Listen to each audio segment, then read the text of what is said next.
मेरी मौत के बाद एक जोरदार प्रहार के साथ घर के आईने को तोड़ते हुए मैं जोर से चिल्लाते हुए बोला, पागल हो गया है तू? कम से कम तू तो मुझे देख, एक आईना ही होता है जो कभी झूठ नहीं बोलता, और तेरे भी नखरे हो रहे हैं। पूजा भागते हुए आई और टूटे हुए शीशे को हैरानी से देखते हुए मम्मी को आवाज़ लगाते हुए बोली, माँ कोई भी नहीं है कमरे में और ये शीशा पता नहीं कैसे टूट गया। बिल्ली होगी, कोई बेड के नीचे छिप गई होगी, ध्यान से देख, मम्मी ने अंदर से आवाज़ दी। पूजा ने बिल्ली का नाम सुना तो ऐसे डर के भागी कि मुझे हंसी आने लगी। मैं उसके पीछे भागते हुए गया। अरे नहीं है बिल्ली, कहाँ भाग रही है? पूजा भागते भागते रुक गई और अजीब सहूलियत के साथ पीछे मुड़कर देखा, जैसे सब कुछ सुन लिया होगा। मैं खुश हो गया, मुझे लगा कोई तो मुझे सुन पा रहा है। पूजा, मैं हूँ तुम्हारा ध्रुव। हाँ पूजा, मैं तुम्हारा ध्रुव, कहते हुए मैं पूजा की तरफ गया। पूजा मेरे लिए नहीं रुकी थी। दरवाजे पर उसकी चुनरी फंस गई थी। वो अब वापस दरवाजे के पास आने में आलस करते हुए कुंडे में फंसे दुपट्टे को दूर से ही झटका देकर निकालने की कोशिश करने लगी। मैंने दरवाजे के पास जाकर धीरे से उस दुपट्टे को दरवाजे से निकाला और धीरे धीरे उसके पास ले जाने लगा, लेकिन उसने मेरे पास पहुंचने का इंतज़ार बिना किए किचन की तरफ दौड़ लगा ली। मैं भी दुपट्टे का दूसरा छोर पकड़े उसके पीछे पीछे भागने लगा। पूजा और उसकी लहराती चुनरी किचन में माँ के पास पहुंची। तेज भागने की वजह से किचन में भी ब्रेक नहीं लगा और माँ से जा टकराई। मैंने अपना माथा ठनका, अब तो खाएगी ये डांट, बावली लड़की है ये तो, भला बिल्ली से इतना कौन डरता है? क्या हो गया तुझे? एक क्या भाग रही है? बिल्ली ही होगी, कोई बाघ तो है नहीं, माँ ने कहा और अपनी बहू को संभालते हुए हंसने लगी। पूरा शीशा टूट गया है, पता नहीं कैसे, जरूरी थोड़ी बिल्ली ही होगी, पूजा बोली। तू फौजी की बीवी होकर इतनी डरपोक क्यों है? छिपकली, कॉकरोच और चूहे तो जैसे कोई आतंकवादी है तेरे लिए, और कारतूस लेकर तेरे पीछे भाग रहे होंगे।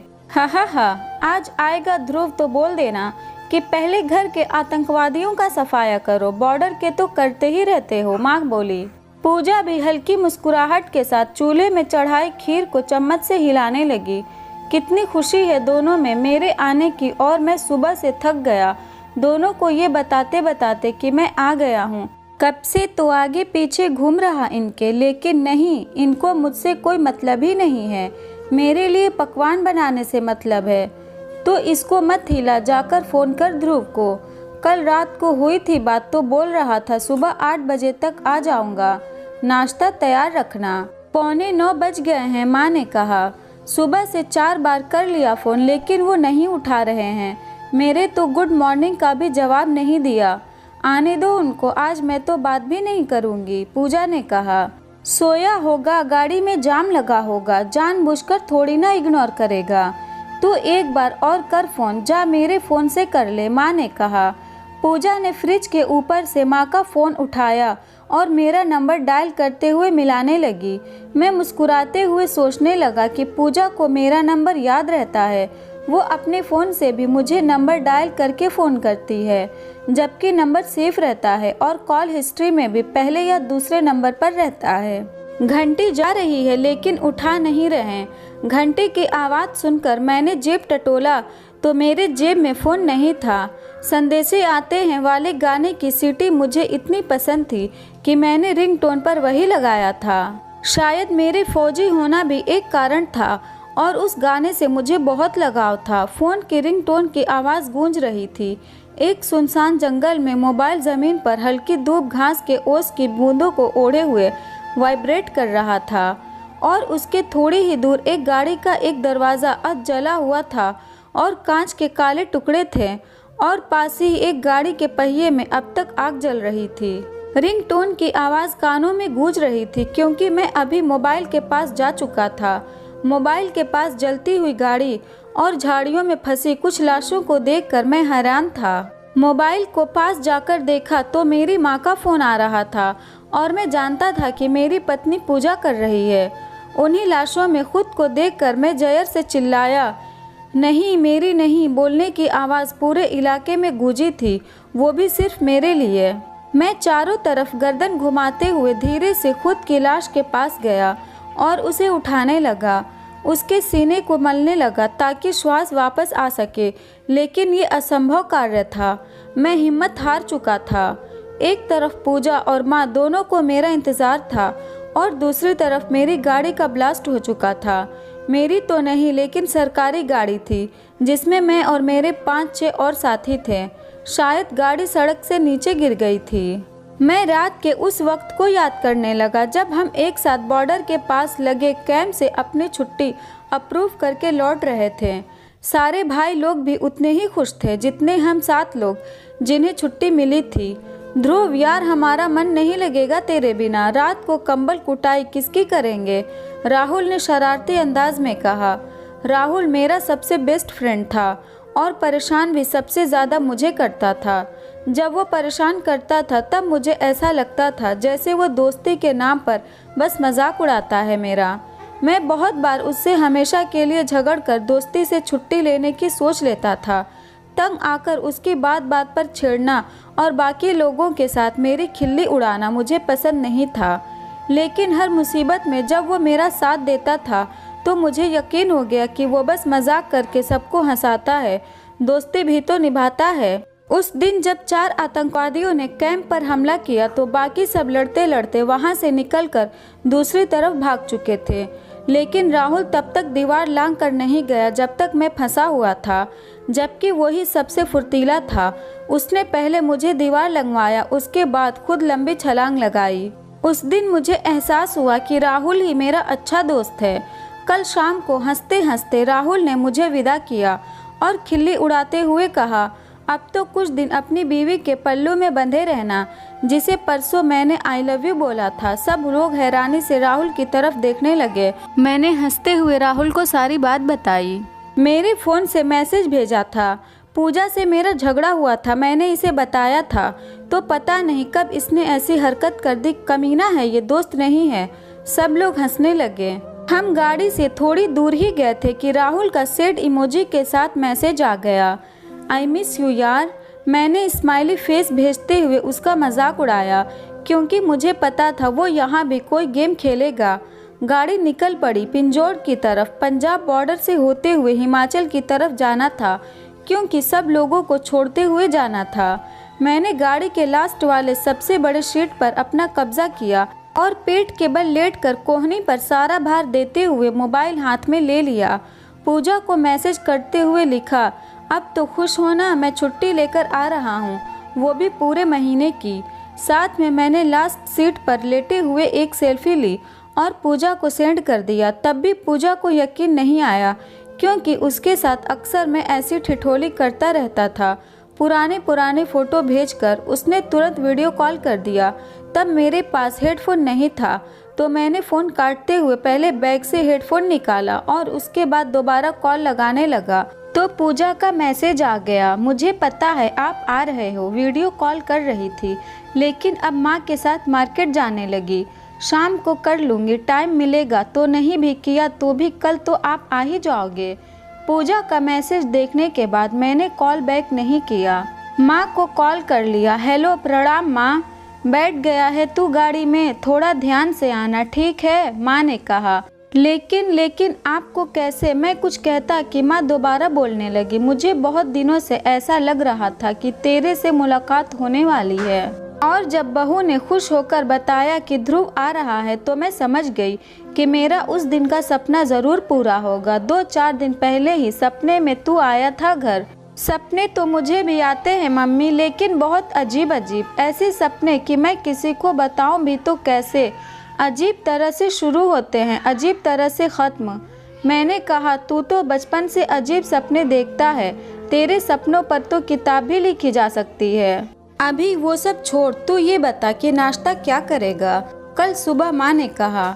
ऐसे मत पूछो, आप जो पकाते हो वो स्पेशल होता है, कुछ भी पका लेना, मैं 8 बजे तक पहुँच जाऊँगा, मैंने कहा। माँ ने मार्केट जाना था तो जल्दी फ़ोन काट दिया। रास्तों में नेटवर्क प्रॉब्लम बहुत आती है, नेट भी नहीं चल रहा था। मैंने मोबाइल में गाने चलाकर सोना ही बेहतर समझा।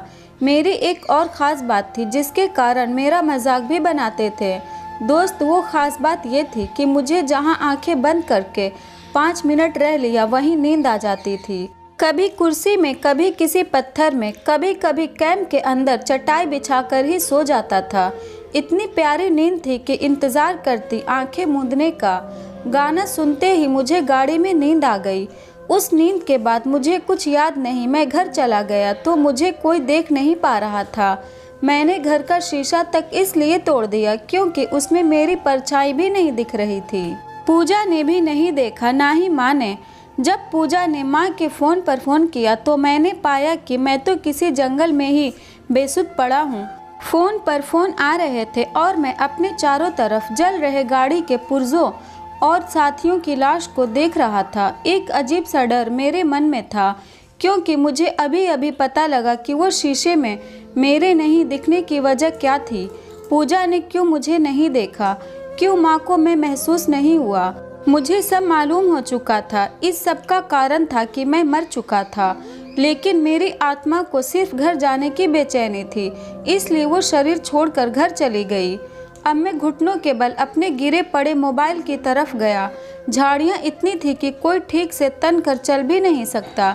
जैसे ही मैंने मोबाइल को पकड़े लगा तो मोबाइल के पास किसी का पैर नजर आया। मैंने पैर को देखते हुए ऊपर की तरफ गर्दन उठाई तो एक लड़खड़ाता हुआ फौजी को अपने सामने पाया, जिसने वो मोबाइल उठाया और आने वाली कॉल को डिस्कनेक्ट करके एक हेल्पलाइन नंबर पर डायल कर लिया। हेलो, गाड़ी नंबर 13682 अमृतसर टू हिमाचल पलट गई है और गाड़ी के सारे जवान मौत के घाट उतर गए हैं। मैं ही बच गया क्योंकि जब गाड़ी पर आतंकवादियों का हमला हुआ था तब मैं गाड़ी में नहीं था। गाड़ी पर इलेक्ट्रिक कारतूस से हमला करके उसका बैलेंस बिगाड़ दिया गया और पलटते हुए गाड़ी पर गोलियां चलाई गई। मैं बहुत मुश्किल से सभी फौजी भाइयों की लाश तक पहुंचा हूं। ओके, हम करते हैं कुछ, कहते हुए कॉल डिस्कनेक्ट हो गया। अरे ये तो रघु है, मैंने खुद से कहा और झाड़ी को हटाते हुए रघु के पास गया। रघु से मैं कुछ कहता कि एक बार फिर पूजा का कॉल आया। रघु ने नाम पढ़ा और कहा, क्या कहूँ मैं पूजा भाभी को कैसे उठाऊं फ़ोन। अरे उठा लेना प्लीज़, उठा ले और बोल दे कि ध्रुव आ रहा है। उसे बोल देना, मैंने कहा ही था कि रघु भी बोल पड़ा। मुझमें नहीं हिम्मत, लेकिन ध्रुव जाएगा, ध्रुव घर तो जाएगा, वो भी पूरे शान से। तिरंगा उसका कफन होगा, तिरंगे में लिपट कर ध्रुव घर पहुंचेगा। उससे पहले पहुंच चुकी होगी उसकी कहानी। जिस तरह उसने इन 8 साल में आतंकवादियों का जीना हराम किया था।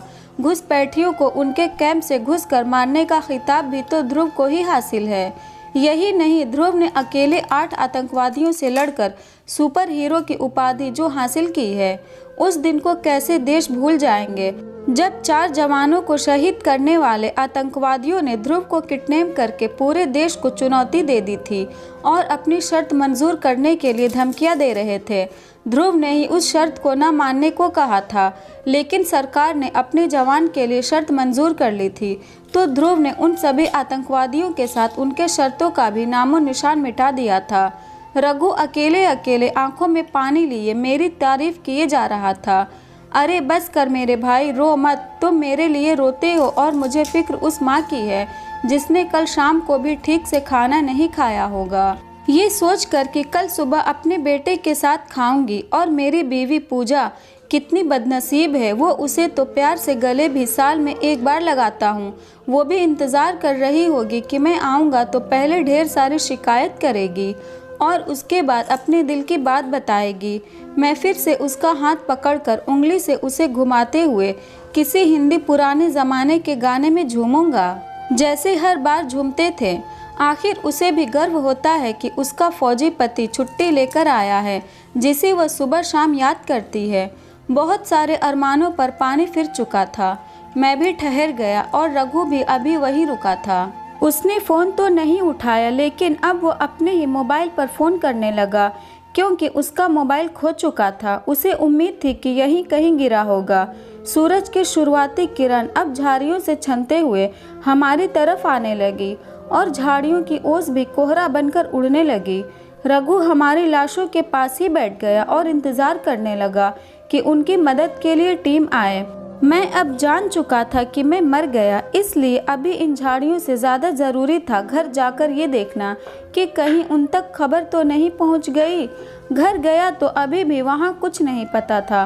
वो लोग टेंशन में ज़रूर थे कि 9:15 बज गए, लेकिन मैं घर नहीं आया, ना ही फ़ोन उठा रहा था। तेरे पास उसके दोस्तों का नंबर होगा, किसी को फ़ोन करके पूछ, माँ ने पूजा से कहा।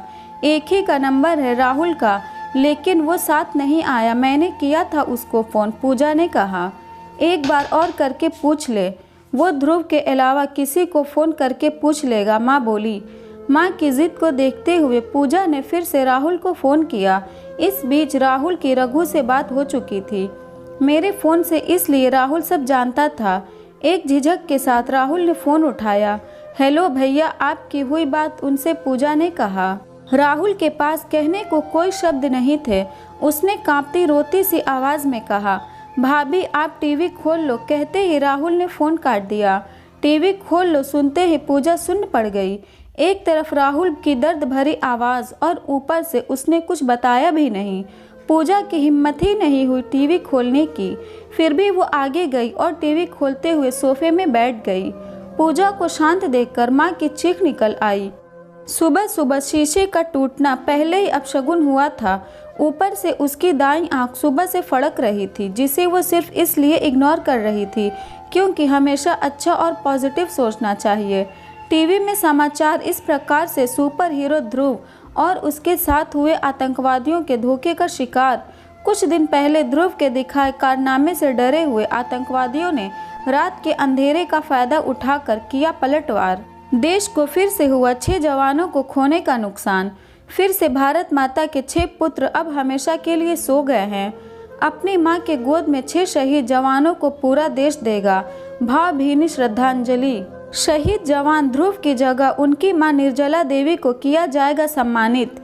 समाचार देखते देखते पूजा बेहोश हो गई और मां भी आंखों से आंसू बहते हुए टीवी पर नजर गड़ाए ना कुछ देख रही थी ना कुछ सुन रही थी, क्योंकि जो उसने सुना था उसके अलावा उसके सुनने लायक कोई बात नहीं थी दुनिया में। समाचार के शौकीन पड़ोसी लोग भी खबर सुनकर हमारे घर आने लगे थे। पिप पिप टिटिट एक गाड़ी हॉर्न देकर लगातार चल रही थी और एक मोबाइल जो बार बार रिंग हो रहा था। बस की सीट के नीचे की तरफ लटका हेडफोन और बैग के ऊपर रखा हुआ सिर, सब बस स्लो मोशन चलने से उत्पन्न कंपन से कांप रहे थे और पसीने से भरा हुआ ध्रुव आंखों से आंसू बहा रहा था। फिर अचानक एक तेज ब्रेक से ध्रुव सीट के नीचे फिसल गया। बेइज्जती के डर से एकदम उठा और देखने लगा कि किसी ने उसे गिरते हुए देखा तो नहीं, वरना फिर से खिल्ली उड़ाने लगेंगे। शुक्र है सब मज़े से सो रहे थे, बस ड्राइवर जागा हुआ था। खिड़की से बाहर झांकते हुए उबासी लेकर ध्रुव झट से बैठ गया। हे प्रभु, ये सुपर हीरो बनने के सपने क्यों इतने तंग करते हैं मुझे। आतंकवादियों को उनके कैंप में जाकर कैसे मारा मैंने, और मैं खुद भी तो मरा। बेकार, आज वाला सपना तो बिल्कुल ही बेकार था। कहते हुए ध्रुव ने हेडफोन कान में डालते हुए पूजा को फ़ोन किया। हेलो, उठ गई या सोई हो? अभी नींद ही किसे आई? पता नहीं, जब आपने आना होता है तो नींद कहाँ गायब हो जाती है, पूजा ने कहा। अरे लेकिन अभी तो सुबह के 5 बज रहे हैं, पूरे 3 घंटे हैं मेरे आने में, और बस की रफ्तार जैसी है उस हिसाब से तो 4 भी लग सकते हैं, ध्रुव ने कहा। आपके लिए नाश्ता भी तो पकाना है, मम्मी तो सुबह से ही किचन में खटबट करने लगी हैं। शायद कुछ स्पेशल बनाएंगे आज, पूजा ने कहा। चलो आराम से बनाओ, मैं भी आराम से आ रहा। और हाँ, घर आकर तुम्हें आज वाला सपना बताऊंगा। आज तो सपना मेरा इतना खतरनाक था कि जब उठा तो पूरी आंखें भीग गई थी, ध्रुव ने कहा। ऐसा भी क्या देख लिया? चलो घर आकर बताना, मैं भी कुछ काम कर लेती हूँ, पूजा ने कहा। ओके बाय, ध्रुव ने कहा और फ़ोन काट के आंखें बंद कर ली। बाकी सारे साथी सोए हुए थे। अब ध्रुव को नींद नहीं आ रही थी। वो उस अजीब सपने के बारे में सोच रहा था। माँ सही कहती है, मेरे सपनों पर बुक लिखी जा सकती है। एक बार फौजी से रिटायर्ड हो जाऊं, फिर लिखूंगा अपने सारे सपनों को। कहते हुए ध्रुव ने सोने की कोशिश करने लगा। बस के झटके और सफ़र, साथ में फिर एक नया सपना। ध्रुव की लाइफ तो नींद और सपनों में ही उलझ गई थी। अभी तक के सपने में वो एक सुपर हीरो था, अगर नींद में देखा तो वो हमेशा सुपर हीरो सपने में ही रहेगा। असल ज़िंदगी में सुपर हीरो बनने के लिए खुली आंखों से सपने देखने पड़ते हैं और मेहनत करनी पड़ती है। खैर, ध्रुव को मेहनत करना पसंद था, लेकिन सिर्फ सपनों में। इसलिए तो वो बिना मेहनत के जहां आंखें बंद करता वहीं सो जाता था। अगर ऐसी स्टोरी आपको सुननी पसंद है तो इस चैनल को तुरंत सब्सक्राइब करें और वीडियो अच्छी लगी तो इसे लाइक भी करें।